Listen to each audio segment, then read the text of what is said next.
Muntikan madaganan ng tumagilid na container ang isang rider at siklista sa Maynila. Ang insidente nasa pulpa sa video. Nagbabalik si Dave Abuel.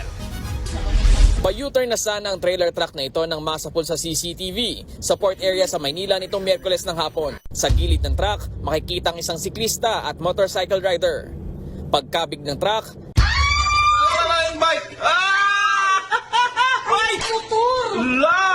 biglang tumagilid ang karga nitong container. Napipinang container ang bisikleta at motorsiklo. Ligtas naman ang rider at siklista na nakatakbo palayo. Kaya nung ginawa ko nun, tumalon ako sa motor. Paglingon ko, wala na. Durog na yung motor ko at nanginginig yung katawang ko. Nanginginig yung buong katawang ko. Iniisip ko agad yung pamilya ko, sir. Ito yung motor ni Leonard. Ayon sa may-ari ng motorsiklo, hindi na ito mapapakinabangan dahil UP-UP na ang mga parte nito. Dahil dito, apektado na rin pati ang hanap buhay niya. Problema ngayon ni Leonard ang mga bayarin ngayong hindi siya makabiyahe bilang delivery rider. Malaki epekto sa akin yan. Kasi malaki gastos ko araw-araw kasi may dalawang baby. Lumalabas naman sa investigasyon na kumalas ang tractor head sa container nito nang mag-U-turn.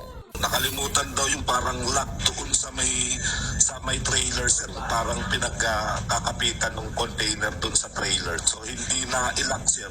Kaya nung pag-U-turn niya doon sa area na yun, ay loaded yung container doon, tumagilid.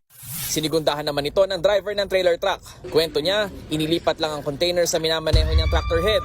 Nasiraan daw kasi ang naunang may karga nito. Maaring hindi raw naikabit ng pahinante na maayos ang container. Ang tingin niyang naging dahilan ng pagkalas nang mag-U-turn na siya. Pinulot siguro ng pahinante yung sa bolt join yung wala naman po sinasabi sa ganun na nangyari. Siguro po natakot na sa aksidente. Pero makikita naman po sa CCTV yan kung bakit nagkaganon.